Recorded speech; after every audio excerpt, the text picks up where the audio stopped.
گرامی قدر معزز و محتشم سامن حضرات، رب ذوالجلال کے فضل اور توفیق سے ماہ ربیع النور کے پہلے جمعۃ المبارک کی پر نور گھڑیوں میں مسجد میں حاضری کا شرف حاصل ہو رہا ہے۔ دعا فرمائیے اللہ تبارک و تعالی جل جلالہ اپنے پیارے حبیب لبیب شافع روز جزا احمد مجتبیٰ جناب محمد مصطفیٰ صلی اللہ علیہ وعلی آلہ و اصحابہ وبارک وسلم کے عظیم مرتبہ کے طوفیل ہماری حاضری کو اپنی بارگاہ میں قبول فرمائے، ہماری تمام خطاؤں سے درگزر فرمائے اور ہم سب کو قرآن و سنت کے مطابق زندگی بسر کرنے کی توفیق عطا فرمائے۔ عزیز دوستو، انسان کی یہ فطرت ہے کہ وہ حسن و جمال اور خوبصورتی کی طرف میلان رکھتا ہے۔ اسی طرح اگر کسی شخص کا کردار اچھا ہو،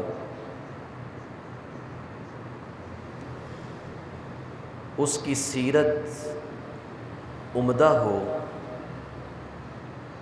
اور وہ اخلاق حسنہ کا مالک ہو، تو دل میں اس بندے کی محبت پیدا ہوتی ہے۔ یوں ہی اپنے محسن اور کرم فرما کے ساتھ دلی لگاؤ پیدا ہوتا ہے۔ پروردگار عالم جل جلالہ ہمارے آقا سید المرسلین صلی اللہ علیہ وسلم سے بے مثال محبت فرماتا ہے، اور اللہ کی یہ مشیت ہے کہ اس کی تمام مخلوق بھی اس کے محبوب سے محبت کرے۔ اسی لیے رب ذوالجلال نے ان تمام اسباب کو کہ جن کی وجہ سے کسی ذات سے محبت ہو سکتی ہے، وہ تمام کے تمام بدرجہ اتم ہمارے آقا کو عطا کر دیے ہیں۔ حسن و جمال میں آمینہ کے لال کا اس کائنات میں کوئی ثانی نہیں ہے۔ فضل و کمال میں عبداللہ کے نور نظر سے کوئی مقابلہ نہیں کر سکتا۔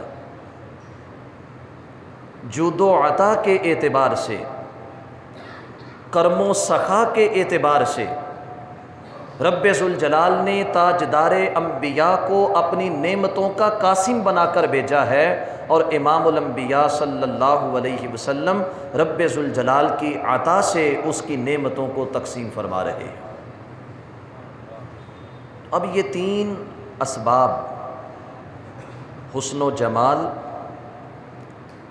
اچھا کردار اور دوسرے کے اوپر کرم، یہ تین وہ بنیادیں ہیں کہ جن کی وجہ سے انسان دوسرے سے محبت کرتا ہے۔ جبکہ نبی مہربان صلی اللہ علیہ وسلم ان تین اوصاف کی بنیاد پر اس زمانے میں اپنا کوئی ثانی نہیں رکھتے۔ ماہ ربیع الاول شریف شروع ہو چکا ہے۔ آقا کونین صلی اللہ علیہ وسلم کے ذکر کی محافل منعقد ہو رہی ہیں۔ جلوس نکل رہے ہیں، دیگر اہتمام اعمال صالحہ سر انجام دیے جا رہے ہیں، یہ سب کچھ اپنے دل میں موجود محبت مصطفیٰ کا اظہار کرنے کے ذرائع ہیں۔ آپ کی آمد پر جو رب ذوالجلال نے ہمارے اوپر کرم کیا ہے،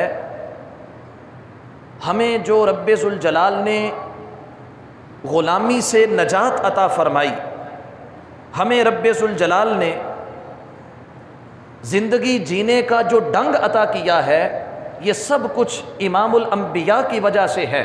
تو آپ کی آمد پر دل خوش ہے، اور اس خوشی کا اظہار کرنے کے لیے کبھی محفل سجتی ہے، کبھی جلوس نکلتا ہے، کبھی امام الانبیاء کے نام پہ صدقہ و خیرات ہو رہا ہے۔ حکیم الامت مفتی احمد یار خان نعیمی رحمۃ اللہ علیہ نے فرمایا تھا، نثار تیری چہل پہل پہ ہزار عیدیں ربیع الاول، سوائے ابلیس کے جہاں میں سبھی تو خوشیاں منا رہے ہیں۔ عزیز دوستو، محافل، جلوس، دیگر جو امور ہیں، یہ سرکار کی محبت کا اظہار ہے۔ میں نے یہ ارادہ کیا ہے کہ ماہ ربیع الاول شریف میں جمعۃ المبارک کے موقع پر آقا کونین صلی اللہ علیہ وسلم سے محبت کو بڑھانے کے جو اسباب ہیں، ان کا ایک ایک کر کے ذکر کیا جائے، تاکہ ہماری نبی علیہ السلام سے محبت بڑھے، ایمان مزید پختگی حاصل کرے، اور ہم آقا کونین صلی اللہ علیہ وسلم کی غلامی میں جئیں، غلامی میں مریں، اور قیامت کے دن امام الانبیاء کی غلامی میں اٹھائے جائیں۔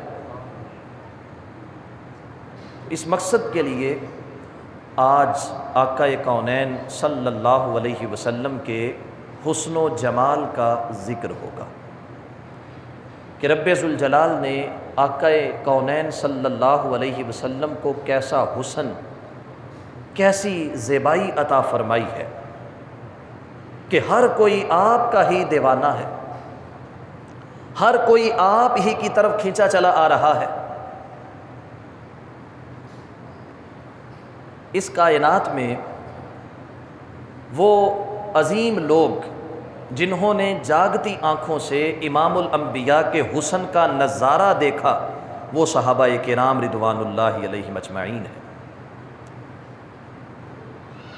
اس عظیم جماعت کے سرکار کو دیکھنے کی کیفیت کیا ہوتی، یہاں اسے بیان کرنے کا ابھی وقت نہیں ہے، موضوع بدل جائے گا کہ صحابہ کرام محبوب علیہ السلام کو دیکھتے کیسے تھے۔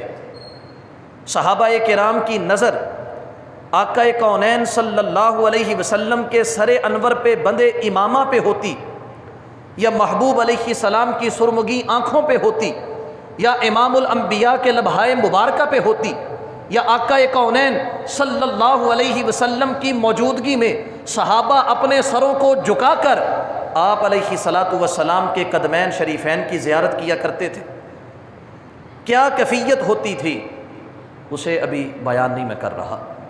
صحابہ کرام رضوان اللہ علیہم اجمعین محبوب علیہ الصلاۃ والسلام کا ذکر کرتے، آقا کونین صلی اللہ علیہ وسلم کے حسن کا ذکر کرتے۔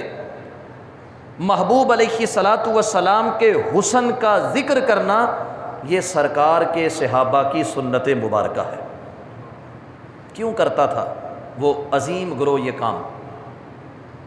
وہ قرآن کریم کے اول مخاطبین، وہ قرآن کریم کے عینی شاہدین، وہ قرآن کریم کے اولین مبلغین، وہ دین مصطفیٰ کے گواہ، وہ دین مصطفیٰ کے امین، قرآن بھی سناتے، مصطفیٰ کا فرمان بھی سناتے، بدعات کا کلا کما بھی کرتے، جہاد بھی کرتے، سارے کام کرتے تھے، اور ساتھ امام الانبیاء کا حسن بھی بیان کیا کرتے تھے۔ انہوں نے ضروری سمجھا، انہوں نے لازم ٹھہرایا، اور انہوں نے جو دیکھا تھا دوسروں کو اپنی آنکھوں سے دکھانے کی کوشش کی ہے۔ دوستان مکرم، آئیے صحابہ کرام کے اس انداز کو ذرا سماعت کیجیے۔ حضرت سیدنا ابو ہریرہ رضی اللہ تعالی عنہ مدینہ میں رہتے تھے۔ آپ جب کبھی مدینہ منورہ میں کسی اجنبی شخص کو دیکھتے، آپ اس کے قریب چلے جاتے، سلام کرتے، اس کی خیریت دریافت کرتے، پھر اس سے پوچھتے کہ میرے بھائی تم نے سرکار کو دیکھا ہے؟ چونکہ وہ اجنبی ہے، جناب ابو ہریرہ رضی اللہ تعالی عنہ پہلے یہ واضح کرنا چاہتے کہ اگر اس نے محبوب علیہ السلام کو دیکھ رکھا ہے پھر اس اعتبار سے یہ اور میں ہم دونوں برابر ہیں، لیکن اگر اس نے نہیں دیکھا تو پھر اس کا میں شوق بڑھاتا ہوں، اس کا ذوق بڑھاتا ہوں۔ وہ عرض کرتا کہ جناب نہیں، رب ذوالجلال نے مجھے یہ سعادت عطا نہیں کی، یہ سعادت ایک گروہ کا حق تھا، نصیب تھا، رب ذوالجلال نے اسے یہ عطا کیا ہے۔ تو پھر حضرت سیدنا ابو ہریرہ رضی اللہ تعالی عنہ اس بندے کے ایمان کی مٹھاس کو بڑھانے کے لیے فرماتے، آؤ میں تمہیں بتاؤں کہ میرے محبوب کیسے تھے۔ عزیز دوستو، ہم 14 صدیاں بعد کے لوگ محبوب علیہ الصلاۃ والسلام سے 14 صدیوں کی دوری پر، لیکن آج بھی ہم میں اگر کوئی کسی دوسرے سے کہے کہ آؤ بیٹھو میں تمہیں سرکار کی بات بتاؤں، محبوب کی صفت سناؤں، تو دوسرا اٹھ کے نہیں جائے گا، سنے گا بیٹھ کر۔ وہ عظیم لوگ حضرت ابو ہریرہ رضی اللہ تعالی عنہ جب وہ بیان کر رہے ہوں گے تو سننے والوں کے شوق کا عالم کیا ہوگا۔ حضرت ابو ہریرہ رضی اللہ تعالی عنہ سننے والے کو اپنے پاس بٹھاتے، شوق بڑھانے کے لیے فرماتے کہ میرے آقا صلی اللہ علیہ وسلم دکھنے میں اس طرح کے تھے۔ آقا کونین صلی اللہ علیہ وسلم نے زلفیں کتنی بڑھائیں، محبوب علیہ الصلاۃ والسلام کی داڑھی مبارکہ کیسی تھی، آقا کونین اپنے سر کا مانگ کیسے نکالتے تھے، نبی علیہ الصلاۃ والسلام جس وقت چلتے تھے تو چلنے کا انداز کیسا ہوتا تھا، جس وقت بات کرتے تھے تو کلام کرنے کا انداز کیسا ہوتا تھا، جس وقت کسی سے سلام لیتے تھے اس کا ہاتھ اپنے ہاتھ میں لیتے تھے تو اس کا ہاتھ پکڑنے کا انداز کیسے ہوتا تھا۔ جب یہ باتیں بیان کر لیتے تو پھر رک کر حضرت سیدنا ابو ہریرہ رضی اللہ تعالی عنہ ایک جملہ بولا کرتے تھے، فدن لہو بی ابی و امی، کہتے ہیں میرے ماں باپ مصطفیٰ پہ قربان ہو جائیں، میں نے آپ جیسا نہ آپ سے پہلے دیکھا ہے نہ آپ کے بعد دیکھا ہے، ما رأیت مثلہ، میں نے آپ جیسا نہیں دیکھا۔ اب حضرت ابو ہریرہ کے بھی کلام کا کیا کہنا، یہ نہیں کہا ما رأیت، میں نے نہیں دیکھا، مثلہ ان جیسا، یعنی ان جیسا حسین نہیں دیکھا، ان جیسا ذہین نہیں دیکھا، ان جیسا کریم نہیں دیکھا، ان جیسا سخی نہیں دیکھا۔ حضرت ابو ہریرہ کا جملہ مطلقہ ہے، وہ کہتے ہیں اس دنیا کے اندر جتنے بھی اوصاف حمیدہ کے حامل لوگ ہیں وہ سب کے سب نیچے ہیں، ان کی امامت کا تاج امام الانبیاء کے سر پہ چمک رہا ہے۔ ہر اعتبار سے محبوب علیہ الصلاۃ والسلام جیسا کوئی نظر نہیں آیا۔ اگر حسن و جمال کی بات ہو تو خدا کی قسم مصطفیٰ جیسا حسین نہیں دیکھا، اگر فضل و نوال کی بات ہو تو خدا کی قسم مصطفیٰ جیسا جود و سخا والا کوئی نظر نہیں آیا، اگر عالی کردار کی بات ہو تو امام الانبیاء جیسے حسین کردار کا حامل کوئی نظر نہیں آیا۔ دوستان مکرم، حسن مصطفیٰ کا ذکر سنت صحابہ ہے۔ حضرت سعید بن ایاس رحمۃ اللہ علیہ تابعین میں سے ہیں، حدیث کے روات میں سے ہیں۔ آپ فرماتے ہیں کہ میں کعبہ معظمہ کا طواف کر رہا تھا، مطاف میں ہی میری ملاقات صحابی رسول حضرت ابو طفیل عامر بن واصلہ رضی اللہ تعالی عنہ سے ہوئی۔ حضرت ابو طفیل عامر بن واصلہ جماعت صحابہ کے وہ آخری فرد ہیں جن کا سب سے آخر میں وصال ہوا 110 ہجری میں، اور یہ نبی علیہ الصلاۃ والسلام کی پیش گوئی تھی، آپ کی خبر تھی مستقبل کے حوالے سے، اور وہ بالکل پوری ہوئی۔ 110 ہجری میں جناب ابو طفیل کا وصال ہوا۔ تو سعید بن ایاس کہتے ہیں میری جب ملاقات ہوئی، حال احوال پوچھا، تو حضرت سیدنا ابو طفیل رضی اللہ تعالی عنہ نے اپنے متعلق فرمایا ما باقی احد رعا رسول اللہ غیری، کہتے ہیں وہ مقدس گروہ جنہیں صحابہ کہا جاتا ہے، وہ عظیم لوگ جو خدا کی جماعت کہلائی، جسے اللہ نے حزب اللہ کہا، وہ مقدس گروہ جسے اللہ نے اپنے سر کی آنکھوں سے امام الانبیاء کا دیدار عطا کیا ہے، ان محبوب کے دیکھنے والوں میں اب میرے سوا کوئی بھی باقی نہیں، سب کے سب وصال کر چکے۔ اب حضرت سعید کہتے ہیں کہ میں جانتا تھا حضرت ابو طفیل کو، مجھے معلوم تھا وہ صحابی رسول، تو میں نے آپ کے اس جملے پر کہ ما باقی احد رعا رسول اللہ غیری، کہ میرے سوا باقی سارے چلے گئے، سرکار کو دیکھنے والا میں اکیلا بچ گیا، باقی سب چلے گئے، تو کہتے ہیں میں نے شوق بڑھانے کے لیے میں نے ان سے کہا اورأیتہ، آپ نے بھی سرکار کو دیکھا تھا، بتائیے آپ نے مصطفیٰ کو دیکھا ہے؟ تو کہتے ہیں حضرت ابو طفیل رضی اللہ تعالی عنہ کو جب میں نے یہ سوال کیا تو آپ کی آنکھیں ڈگمگا گئیں، آواز برا اٹھی اور مجھے مخاطب کر کے کہنے لگے کان ابیضا ملیحا مقصدا، امام الانبیاء صلی اللہ علیہ وسلم گندمی رنگت کی آمیزش میں سفید رنگ والے تھے، اور رب ذوالجلال نے آپ کو باوقار وجود عطا فرما رکھا تھا۔ کہتے ہیں آپ جیسا ہمیں کو نظر نہیں آیا، حسن و جمال کے اعتبار سے، اپنے کردار کے اعتبار سے، اپنی گفتار کے اعتبار سے، اپنے اخلاق حسنہ کے اعتبار سے آپ جیسا ہمیں کوئی دوسرا نظر نہیں آیا۔ تو عزیز دوستو، محبوب علیہ الصلاۃ والسلام کا ذکر یہ سنت صحابہ، اور مقصد کیا ہے اس کا؟ محبت کو بڑھانا، دلچسپی کو بڑھانا، تعلق کو بڑھانا۔ عربی کا ایک شعر ہے، اس میں اسی حقیقت کو بیان کیا گیا کہ نہ تنہا عشق از دیدار خیزد، بساں ای دولت از گفتار خیزد، کہ محبت فقط دیکھنے سے ہی نہیں ہوتی، بسا اوقات یہ دولت باتیں سننے سے بھی نصیب ہو جاتی ہے۔ ہم 14 صدیاں بعد محبوب علیہ السلام کو دیکھا نہیں ہے، لیکن خدا کی عزت کی قسم آج بھی ہم میں سے ہر ایک نام مصطفیٰ پہ کٹنے کے لیے تیار بیٹھا۔ امام الانبیاء صلی اللہ علیہ وسلم کی محبت میں ورفتہ ہونے کے لیے تیار بیٹھا ہے۔ آج بھی ذکر سن کے، اوصاف کو جان کے، آپ کے تعارف کو پڑھ کے، اور مقصد بھی یہی ہے کہ ہمارا تعلق، ہماری نسبت، ہماری محبت امام الانبیاء صلی اللہ علیہ وسلم سے مضبوط ہو سکے۔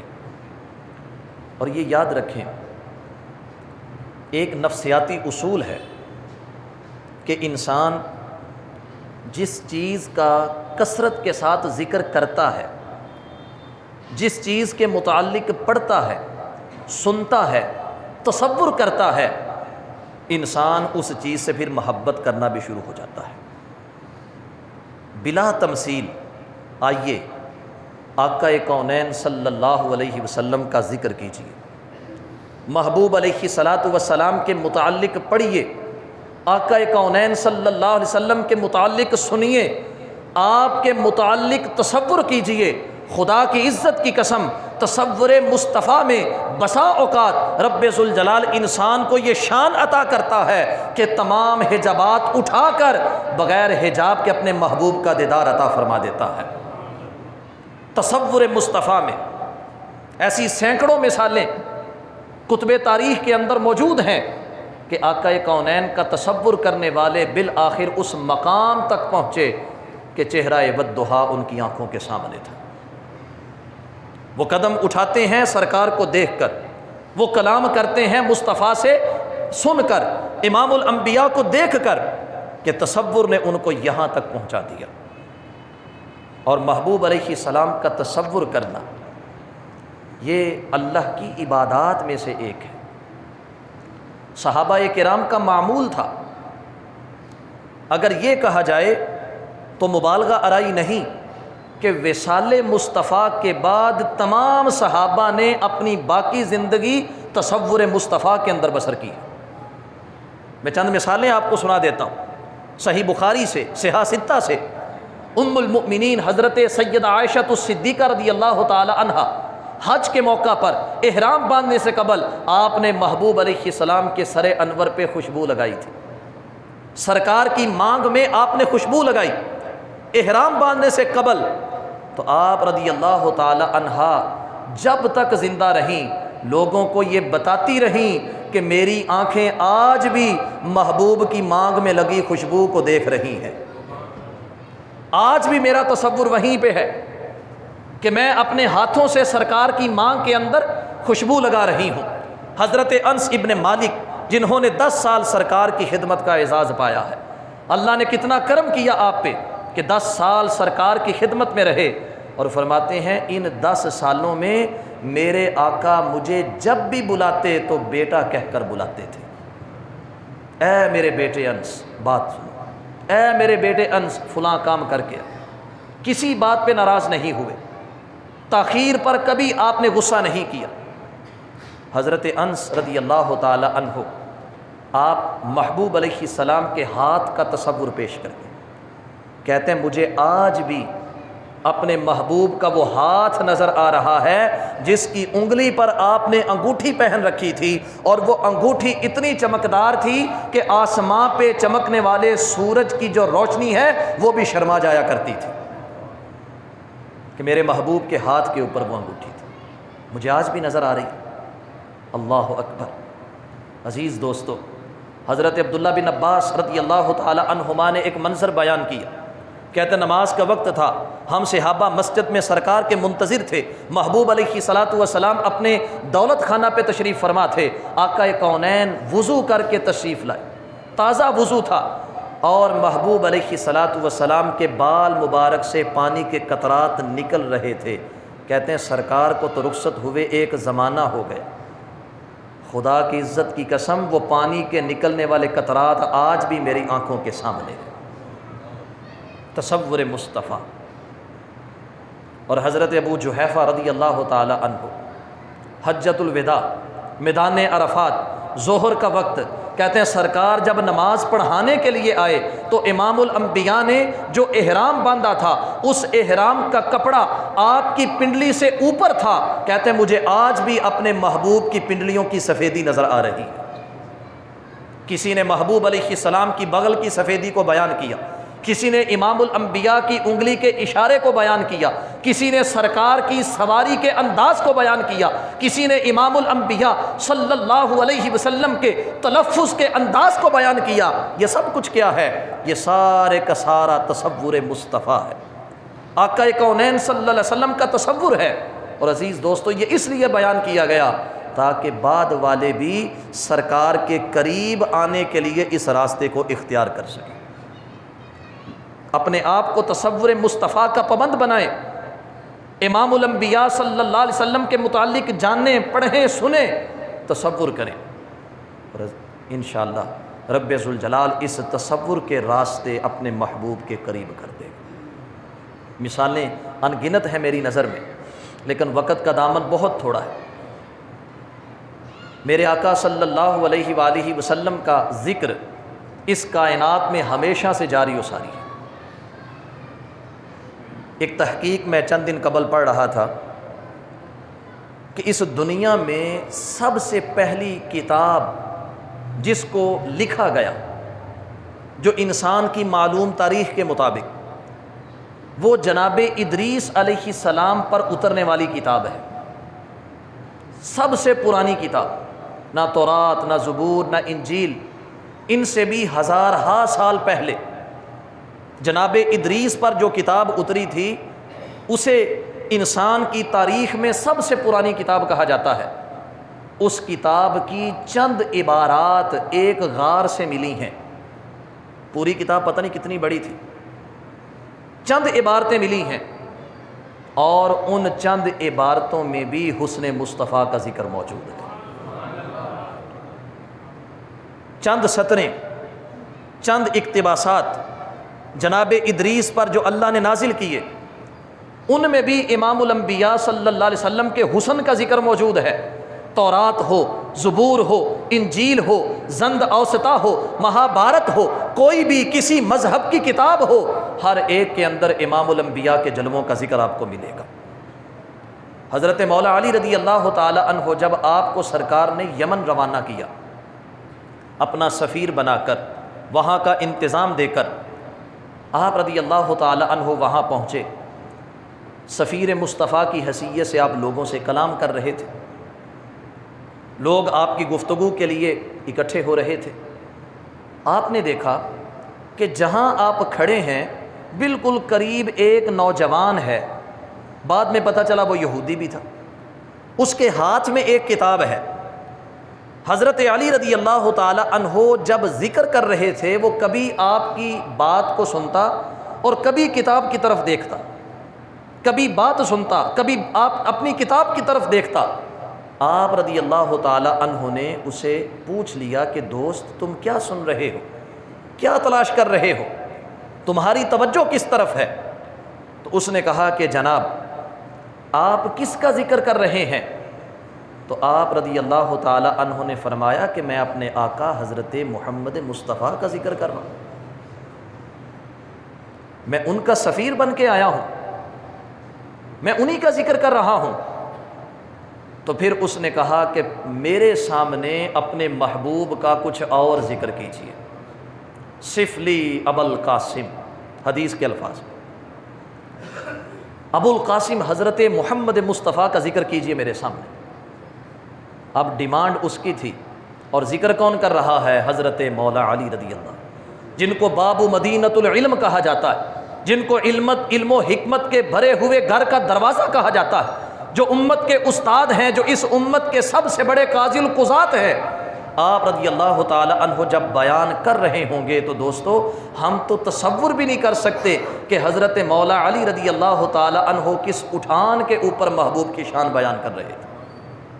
آپ نے سرکار کے بال مبارک سے اپنی بات کو شروع کیا کہ میرے محبوب علیہ السلام کے سر انور پہ جو بال ہے، اس بال کا کمال کیا ہے، اس بال کا اللہ کے ہاں مقام اور مرتبہ کیا ہے۔ پھر اپنی بات کو آگے بڑھاتے ہوئے امام الانبیاء صلی اللہ علیہ وسلم کے چہرہ والضحیٰ کا ذکر کیا، زلف عنبرین کا ذکر کیا، آپ کے مقدس شانوں کا ذکر کیا، آپ علیہ الصلاۃ والسلام کے سینہ انور کا ذکر کیا۔ جب آپ رضی اللہ تعالی عنہ سرکار کے کچھ اوصاف کو بیان کر چکے تو وہ یہودی پکار اٹھا کہ یہی وہ محمد مصطفیٰ ہیں جن کو رب ذوالجلال نے اپنا نبی بنا کر مبعوث کیا ہے۔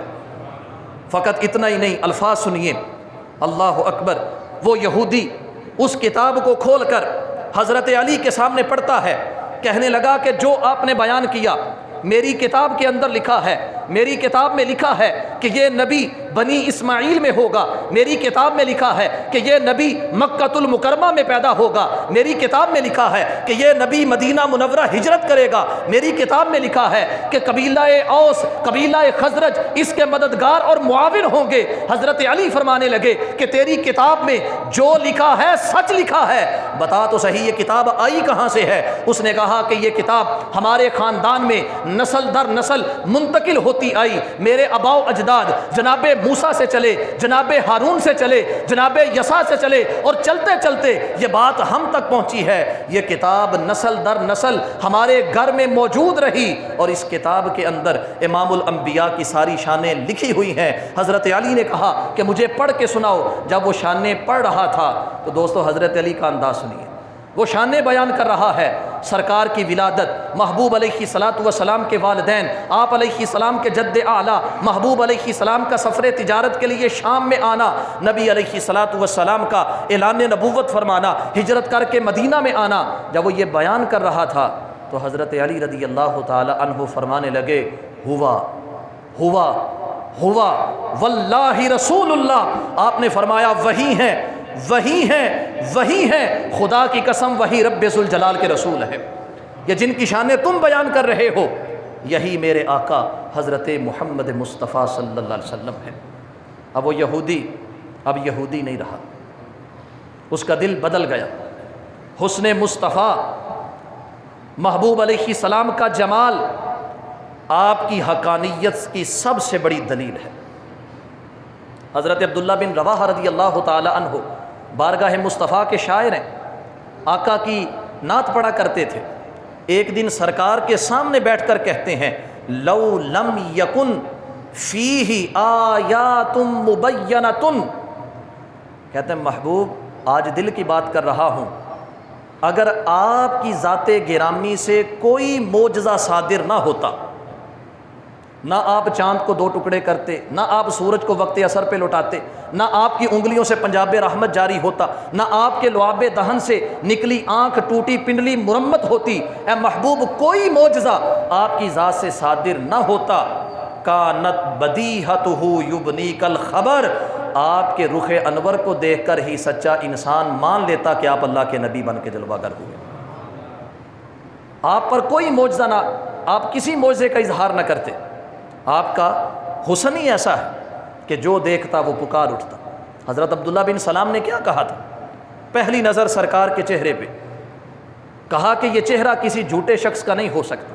حضرت ابو رافع قریش کے سفیر بن کے آئے، نبی کو نہیں دیکھا تھا، پہلی بار دیکھا، کہتے ہیں فلما رأیت وجہہ القی فی قلبی الاسلام، جیسے ہی سرکار کے چہرے پہ میری پہلی نظر پڑی رب ذوالجلال نے اسلام میرے دل کے اندر داخل کر دیا۔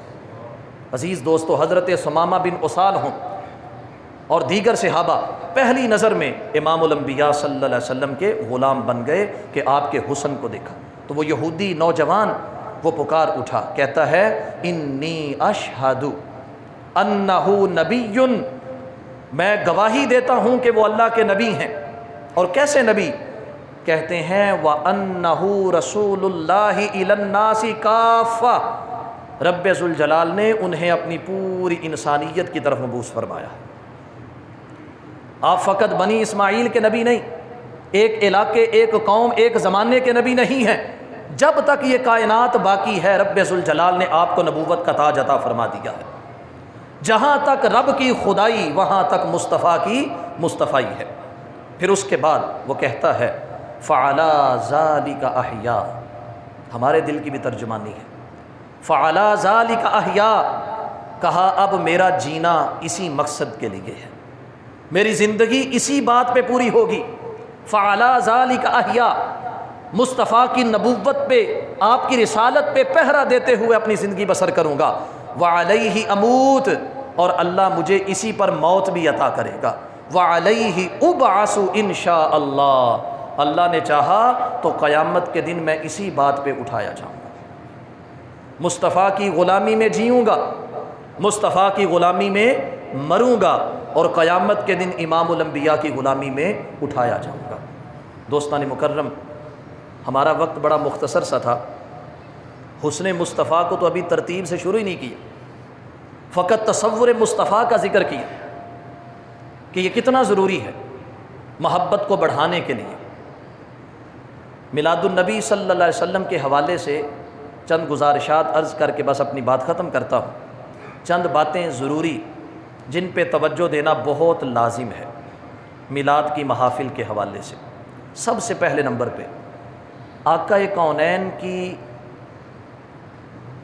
میلاد کی جو بھی بزم سجے وہ صرف اور صرف اللہ کی رضا کے لیے سجے،